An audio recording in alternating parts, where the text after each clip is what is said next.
Thank you for coming. Oh, thank you, thank you. I'm going to uncover here just for a bit, but I'm going to be safe. And I've had both of my shots, and I feel real good. And we're praying for a better America, and I feel like I'm at home.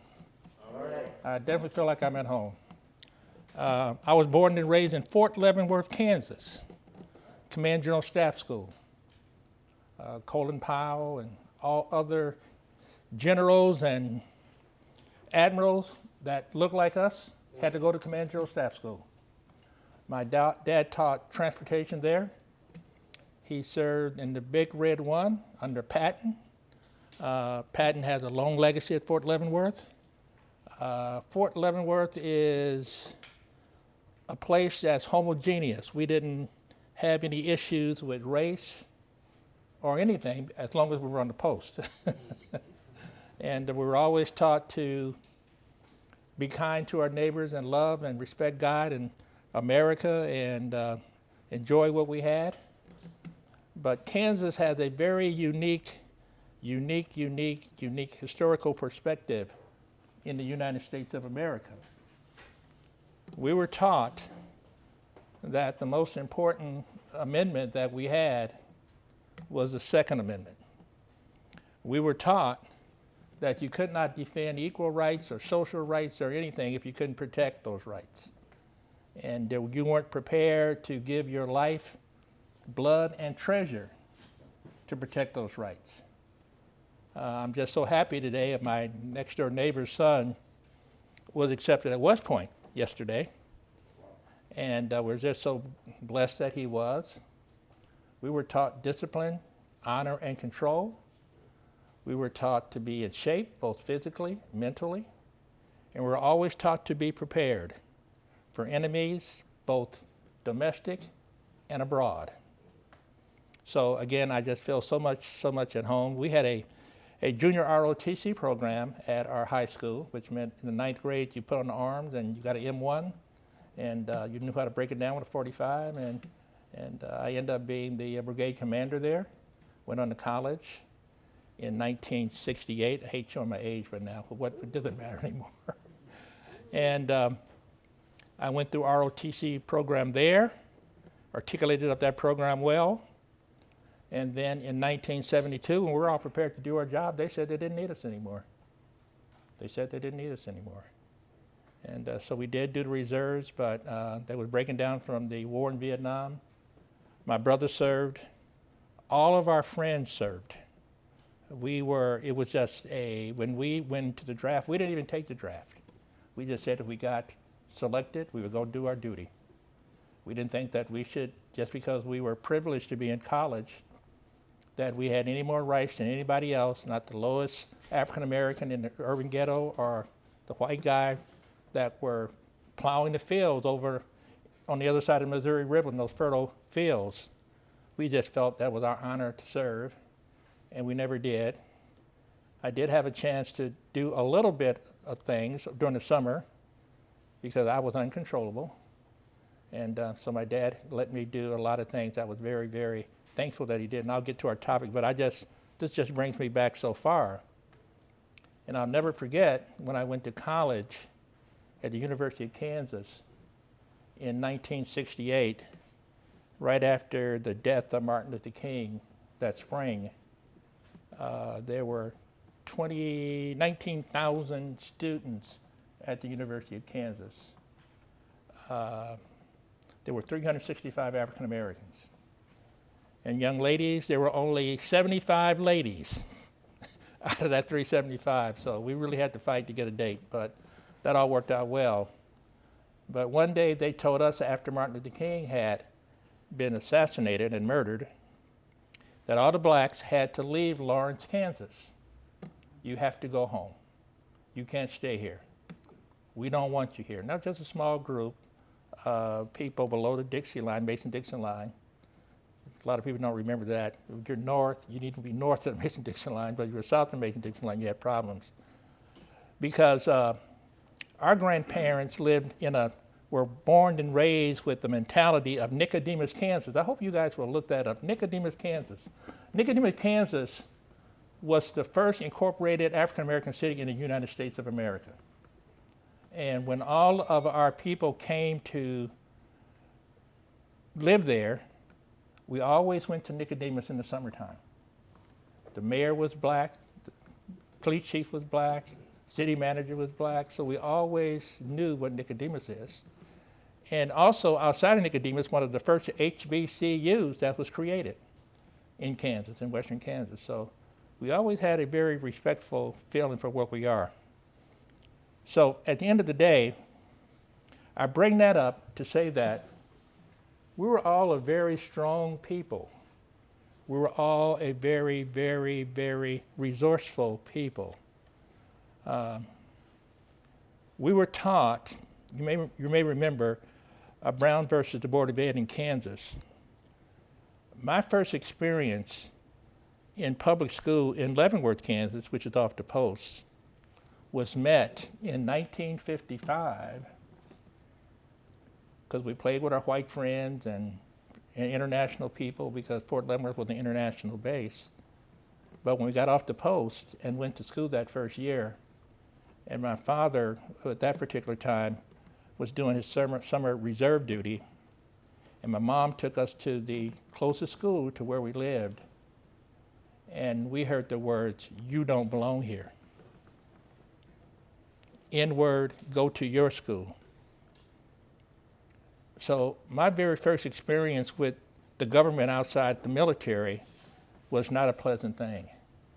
And I'll never forget my mom crying because she didn't know what to do. But my dad brought us up right. He trained us up right. He said, if anything ever goes wrong, well, I'm here, you're in charge. And you take your mom to the post and you get him to the commander, and you guys try to figure out what you need to do. But we didn't have to do that. The officers' wives organized a school for us. And out of that school, out of my own home, out of my own household, produced a Harvard-educated medical doctor, my sister, an engineer, a MIT graduate who became a doctor, my brother who became a sociologist with a PhD. And in our block, because we were taught by the Mrs. Powells, we were taught by the military wives of the soldiers who were out doing their service in Vietnam and other areas around the world. So we learned how to begin again to be resilient. We saw doctors, we saw lawyers, we saw everyone coming out of that particular matter to understand. And by the time I was a senior in high school and the brigade commander of our junior ROTC program, which again I took advantage of because I went to college, I started at the very beginning, but I knew everything. So I rose rapidly through the college ROTC program as well. So I'm glad, I want to take that aside just to let you know how I feel I'm blessed to be here, and then to talk about something about leadership. Our leadership dealt with Dwight Eisenhower. It dealt with Douglas MacArthur. It dealt with George S. Patton. George S. Patton was a very unique guy and a very solid leader who believed in results. And Fort Leavenworth had a kind of a knack for being that, along with Eisenhower and with others, but George S. Patton was probably our person that we looked at the most, that did the most to try to tell us that life could be fair if you were given an equal opportunity to earn that fairness. And what we learned, what our parents learned, and the other officers that went through the Command General Staff School there, was the fact that if you worked hard, if you didn't lie, if you told the truth, if you obeyed the golden rule, if you respected your elders, you did those kind of things, you would more than likely be successful. But you had to study hard and you had to get things done. So come full force today, we find ourselves in a pandemic. And we've had pandemics before. We had pandemics when they burnt down, right here in Hampton, a lot of people know they don't know, but we became historians to understand that the first city that was really populated from free slaves was in Hampton, in the contraband camps in Hampton. We fought very hard years ago when George Allen was governor here to tell them that the African American did not land in Jamestown. They landed right down here in Hampton, over in Fort Monroe. And a lot of things had happened. And actually, we were on our way down there to get that marker and move it from Jamestown up here, and they stopped us. But again, that was the leadership that we were taught. But if you tie that back to where we are now at Hampton University, and I don't know, are you native Hampton people, or are you just kind of like me, just kind of moving in here? Okay, but Hampton had a huge, huge legacy that a lot of people don't know. How many of you think that the Emancipation Proclamation freed the African Americans? It did not. Saved the Union. It saved the Union. And it was an important historic document, but it was a political decision by Abraham Lincoln to do it. And we love Abraham Lincoln. We're from Kansas. We believe in Abraham Lincoln, but it didn't free us. Specifically, if you read the Emancipation Proclamation, and please do, the 5th paragraph, it will specifically tell you that there were some exemptions to even that document. And one of the exemptions were City of Hampton, Portsmouth, Newport News, Virginia Beach now, Prince William County, now Virginia Beach, and other cities around the Commonwealth of Virginia, the slaves were explicitly not freed. Not freed. Not freed. Read it, 5th paragraph. It will also tell you that not only did the South have anxieties against the African slaves and the freedom that they wanted, was also states like Delaware. State of Delaware, did not ratify the 13th Amendment until 1901. Mississippi, I think 1972, and Alabama, I don't know if they've still done it yet. But my point is that if you understand the law, if you understand where you stand in the law, and if you understand the history of the black men and women that lost their lives and sold their blood in the very, very streets, what are now streets, and grounds where Hampton University lies, the first act of terrorism in the United States of America, where do you think it was? City of Hampton. In 1861, after the contraband decision, the entire city of Hampton was burnt down to the ground. Not only were the houses, the churches, the synagogues, because the South did not want the freed African American to have any opportunity to be free. Now, I gave y'all that history lesson to tell you where we are today. The people that stood tall was General Samuel Chapman Armstrong, the first president of Hampton University, right underneath the Emancipation Oak. And the Butler School, that was the first school with Mary Peak that taught the new free slaves, was of course bowled under when they put in the 64 headed toward Virginia Beach. But they taught right underneath the Emancipation Oak. First education, first community of African Americans until until the city got burned down. And Fort Monroe did not allow those slaves to seek refuge inside of Fort Monroe. They don't tell you the whole story. Now the whole story is the fact that 15 years ago, Dr. William R. Harvey saw a pandemic. It's called cancer. Someone had told him about it. He's a very, very disciplined young man at the time, still now today, and he decided to do something about it. And he put together a team and put together a committee and said, the fact that, maybe a lot of you don't know, the city of Hampton has the second highest incidence of cancer in the entire Commonwealth of Virginia. Second. The city of Portsmouth has the highest mortality rate, men and women, black men and black women, in the entire Commonwealth of Virginia. An African American man is twice as likely to die from prostate cancer than a white man. Even though black women have lower diagnostics of breast cancer, they're 1.5 times more likely to die than a white woman. Now, COVID-19 has really come and really ripped the scab off the wound. Because we have all these higher incidents of not being able to participate fully in America's history, in health, in education, in fairness, in constitutional right, even though we served our country, even though we love our country, COVID-19 has caused another pandemic. Every black man sitting in this room, you have lost 3 years of your mortality on this earth over the last year. COVID-19 has lowered our life expectancy by 3 years. You guys know that? 3 years. 3 years. Has that been bannered across the newspaper? Nope.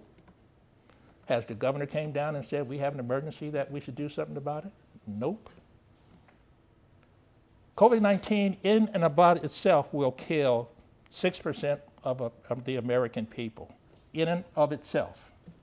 But if you have a prior existing condition, like what? Cancer, stress, cardiovascular, obesity, you are 5 times more likely to die from COVID-19 than a white person. So what we struck out to do, and it's in our book and we're so proud of it, and I hope you get a chance to read it. I'm going to bring this all together, and I'm not going to keep you here all night, but I'm just so emotional about this because not only that, when Hampton University built this $225 million enterprise, the Commonwealth of Virginia invested little or nothing. When we just purchased a MRI machine for our Hampton University Proton Therapy Cancer Institute, because COVID-19 is a respiratory virus, and that's why you should wear your mask. That's why you should get your vaccinations. That's why you should do all these things that are important to saving your lives and your children and your grandchildren's lives. But at the end of the day, the seriousness and the impact of how it's impacting ourselves and how we are not judiciously using our resources in the General Assembly to identify the real crisis that is among us is deafening. It's shameful. It's not honorable. So we're going to wait another year and we lose another 3 years, and that's 6 years of our life expectancy? Are we going to wait another 3 years and then it's 12 years? A decade? It's 20 years? 25 years? It's 10 years? You remember what I said? COVID-19 is a respiratory virus. It's COVID-19 because it started in year 2019. There'll be a COVID-22. There'll be a COVID something else. Because until we get into why we need to do things differently and produce modern medicine and make it available like the Hampton University Proton Therapy Institute, we're doomed. Just by nature. We're doomed just by nature. Until we can get our elected officials, both black and white, to understand, yes, it's important for us to have economic development. But economic development to sell marijuana? To economic development, because they want to sell marijuana, that's fine. If you want to take marijuana, that's fine. That's good. I don't think it's a good thing to do. My kid's not going to take it, not even today, and they're 33 and 32. I'd knock them upside the head and say, no, that's just not the way to go. But that's fine. If that's your choice, this is America. You make that choice. Do you think we're going to save our community and our society by building gambling casinos in Portsmouth? Do you think in Virginia Beach? And then we're going to take that money and pour it into our schools? When we know we should be investing in things that are going to save our lives, like the Hampton University Proton Therapy Institute. And one of the things that I'm so proud of in this brochure, and if you look at patient analysis by demographic charts, you'll see that we have taken close to 29% of our patients have been people that look like us. That's unheard of. When they do these experimental types of research in modern medicine, we're literally in the 1 and 2 percentile rates. But because Dr. Harvey understands that the African American population must participate in that, he insisted that our people not only run the place, but also understand that they needed to have availability to this particular place. And it's right here. It's right here. So my point here is today is to really talk about history, but talk about history in things that, and I'm not against anybody. I'm not. But I'm for my people. I'm for people that are Africans. We are allowing our legacies to be stolen from us. It was black people who got off those boats. And we weren't indentured slaves, we were slaves. It was black people that the American society lost its way and dehumanized us. Not Asians, not Latinos, and actually Asians and Latinos could not do the work. It was the African slave that could do the work. That's why they took all of us here, stole us, beat us, lied to us, and again, we still served, as you gentlemen have, ladies and gentlemen, and all of us have, to the most extent, and still will today. But if we allow this devaluation of our value, of our lives, of what we had contributed to this nation, that's on us. So I pray, and I'm going to get to the end of this, and I ask questions, because I know I'm too emotional with this. My mom passed away with respiratory cancer, young. My dad passed away younger, but older, but in his 60s, with prostate cancer. My sister had breast cancer, the person that I just loved the most, had massive breast cancer. A lady who was PhD, was so proud of herself, but felt so bad that that whole process had taken away her way of being a woman. It just almost destroyed her, didn't we? We got through it. I had a brother who, when my mom was working and she was a nurse and my dad was on duty at the fort, he had sickle cell, which is another immune issue. And every once in a while, he would have an attack, and the principal would come and get me, and I'm like in the 5th grade. Bill, can you go home and get his medicine, because they hadn't ran out at the school. Sure. They'd ride me to the house, and I would get the medicine. And then I would have to take him down to the hospital, walk him down to the hospital, and then I would have to walk him back. I would stay there till my dad and mom came, and then I would go and play with the kids, but then they would take over. I must have done that 30 times. But one time I took him there, and we didn't come back. So these immune system breakdowns, which is what is happening with COVID-19, and the 95% of the people that are perishing from that because they have that underlying condition, is because we have not done our part to make sure that we had the healthcare facilities. We used to have, when I first moved here, we had the Norfolk General Hospital, and we had the hospital over here in Newport News. We had 5 banks, New Atlantic, we had a bank over here, Community Bank. We had a black savings and loan, probably every church that I could think of, or in our communities. Today we have no hospitals. I don't know, we have no banks. We have no clinics. And that's why when the lines started and people started getting in the lines, the governor, and I love the governor, he took care of my kid. Did not come to Hampton, did not ask us for our advice, did not take care to ask us how we could help our people. And you know who was in the end of the line? We were. We weren't even in line. I was on Christopher Newport University's board, and they had a board meeting, and they said, everybody who wants a vaccination, just go on out and get a vaccination. You can call your wife if you want to.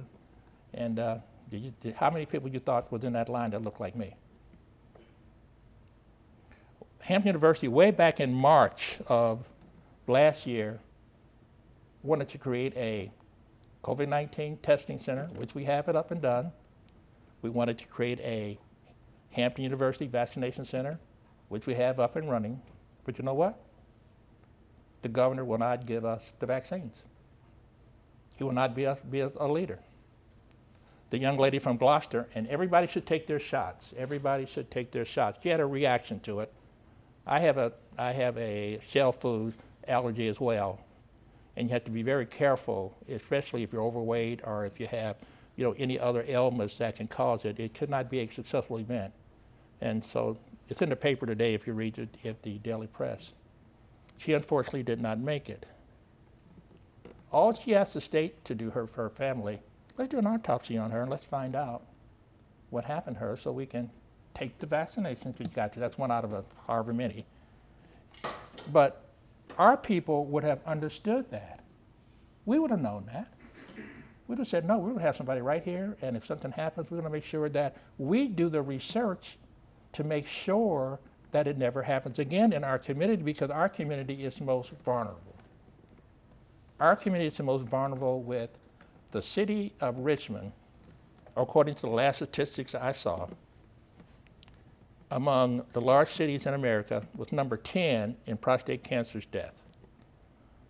The city of Petersburg is number 1 in prostate deaths for black men. My point here today is that we have a wonderful facility called the Hampton University Proton Therapy Institute. We've saved over 3,500 lives. We have been out here with Mr. Dye and others and Dr. Hardy. I beg the state. You know why I beg them to help us?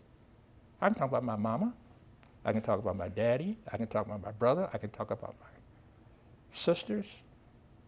Because we know the impact of it.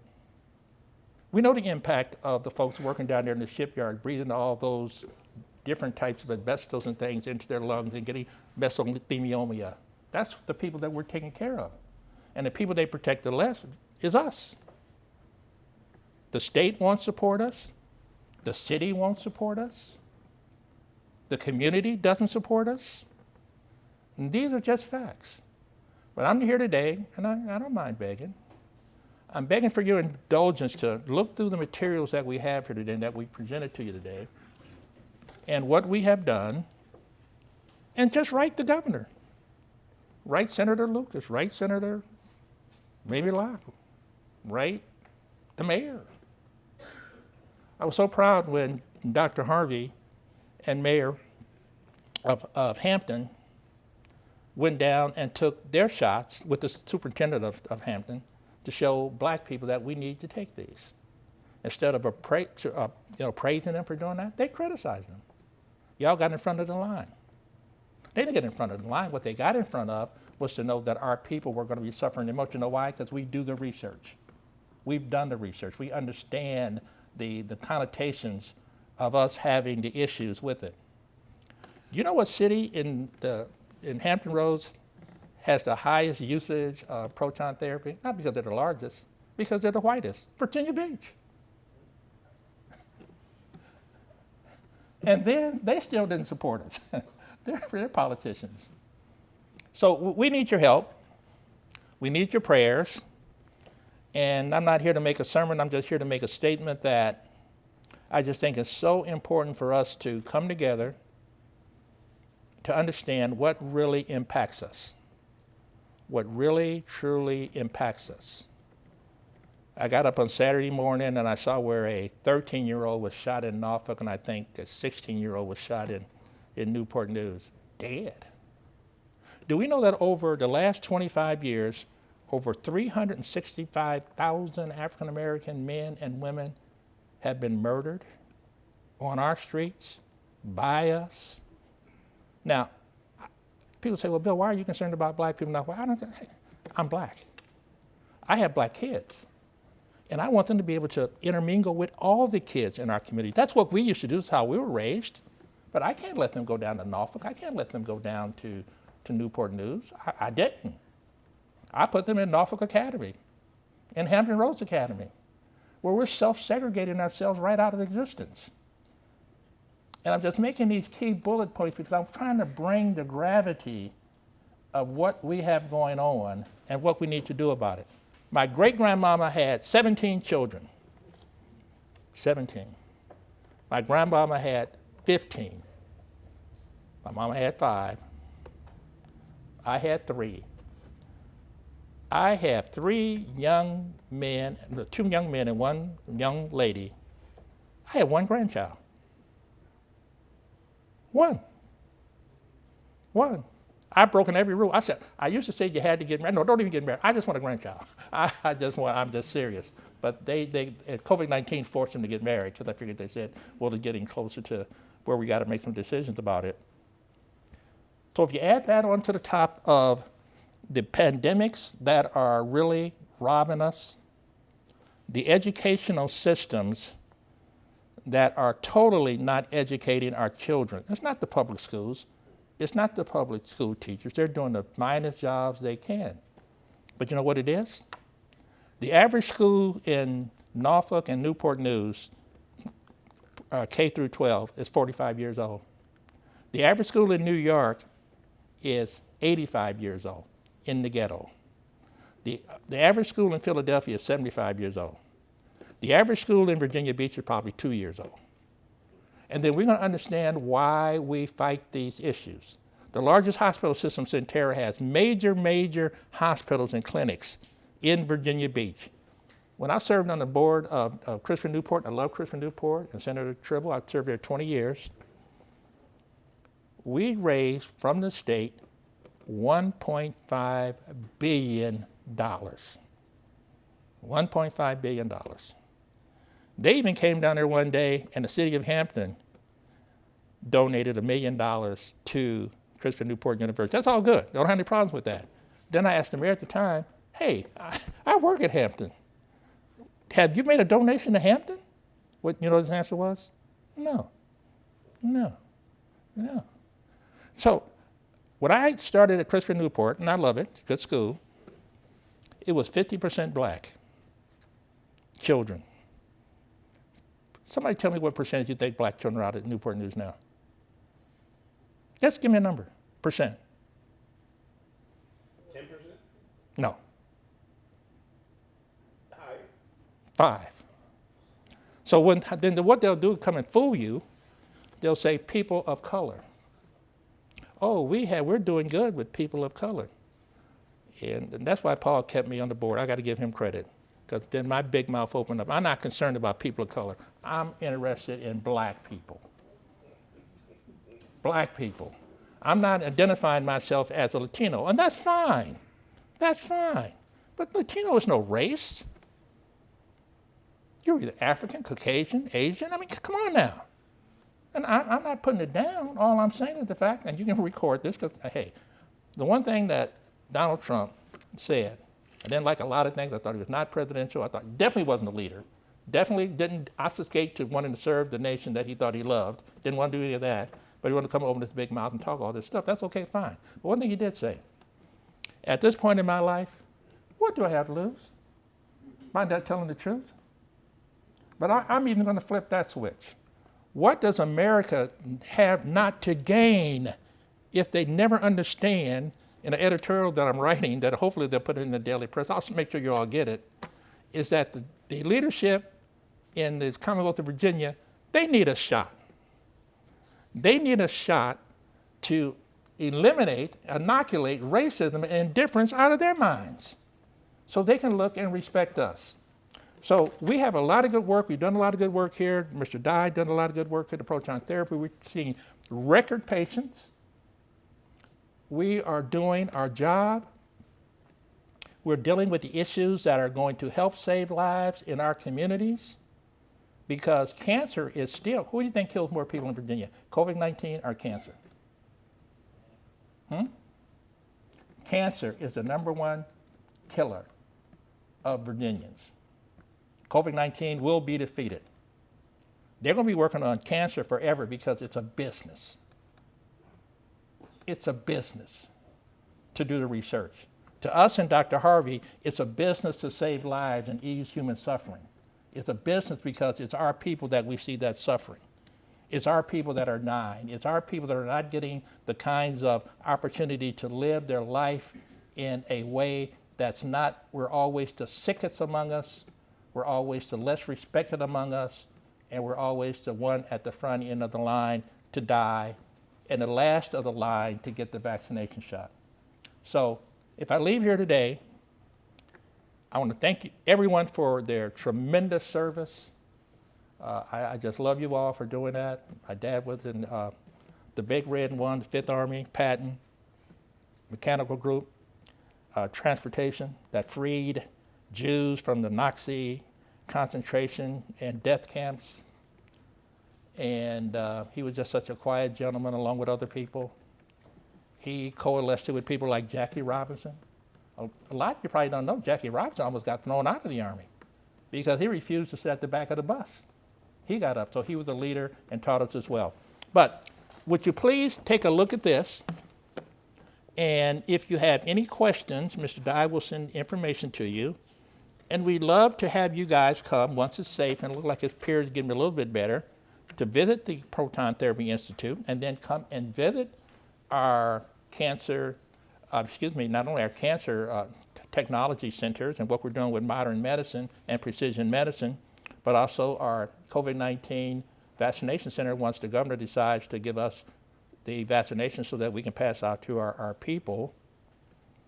And we also have a presentation that we can send to you that you can look at, a virtual tour of our Proton Therapy Institute. I know I kind of drifted from side to side, but when I saw all you armed service folks, it just kind of took me back. These flags here just take me back to where I was born and came from. But I'll close for questions or answers, or Bill, you shut up and move out of here. We'll move from there. Mr. Thomas, really quickly, please hold your question just for 1 second. Just wanted to thank you so much, Mr. Thomas. Yeah, And if you want to stay up here to answer, I just wanted to just leave you all with some parting words. As Mr. Thomas said, unfortunately, we are the ones that whatever's going on from a standpoint of society, we seem to be the ones that suffer from it the most. And that's the heart and that's the spirit of why we're here. So as we talk about treatment for cancer, it's also important to talk about making the proper health decisions. 1/3 of all cancers can be prevented by eating properly, maintaining a healthy weight, and not smoking. Those 3 things. 1/3 of all cancers go off the board just from doing that. All of the men in here, and women as well, when you look at breast cancers and ovarian cancers and others, but need to get routine annual prostate cancer screenings. So my grandfather passed from prostate cancer at 62 years old. When we found that he was in stage 4, it was already terminal. So I'm committed to and determined to make sure that that's not my fate as well. Because as we all know, health is wealth. So we're here not from a self-serving purpose. We're here because we call on you gentlemen who served and who are leaders in this community to say, please take a look at this information. And when you hear about people, unfortunately, we don't want to see anybody get cancer, but if they do get it, we're a resource to them. So please familiarize yourself with this information, and as we say, each one teach many. Please share this information and let people know about proton therapy. They don't have to come to Hampton, but they need to make sure that it's on the table when they're looking at their cancer treatment options. When a person gets cancer, we see so many times, we speak to support groups, we speak to so many different groups of people, and they say, had I known about proton therapy, I wouldn't have let that doctor cut on me like that. I'm having all these side effects, incontinence, bleeding, all of these things. So we want every single person to make an informed decision on their own. You decide what's best for you. So it's fine to listen to the doctors, and it's fine to take their advice, but at the end of the day, it's your body. And you the ones that they don't have to deal with the after effects. So please just make sure that proton therapy is something that's considered. We're not saying every person that gets cancer, they need to come and see us. But we're saying make sure that we're here to plant that seed today. So it's looked at as an option. You know, you got chemotherapy, you got surgery, and you got radiation. So there are three main ways to treat cancer. So proton therapy is not always an or option. There are times it's an and option. They may actually need a surgical intervention, or they may actually need chemo. But if they need a radiation option, proton can be that radiation option, or in some instances, they may not have to do the other two, and they can just receive proton.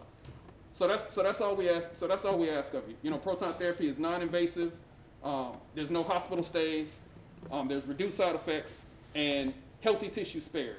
And this is something that was created by us and for us, because we were dying at epidemic levels and nobody was doing anything about it. Nobody cared. So thank you, Mr. Thomas, for sharing this information with these folks. Just wanted to make sure that we let everybody know that, you know, we're dependent on you all to go out into the community and make sure that people are. We're going to do our part as well, but we want to make sure our people are informed. So that's all I wanted to say. I want to open up for Q&A. Didn't mean to. No, you're very good. In, No, thank you. Made good points. Very good points. Thank you, sir. So that is my spiel, and thank you, Mr. Dye, for very eloquently expressing those sentiments. But this is not a business for us. This is about life. So again, thanks, Mr. Dye, ladies and gentlemen, and I'll make myself available if you choose to. Thank you.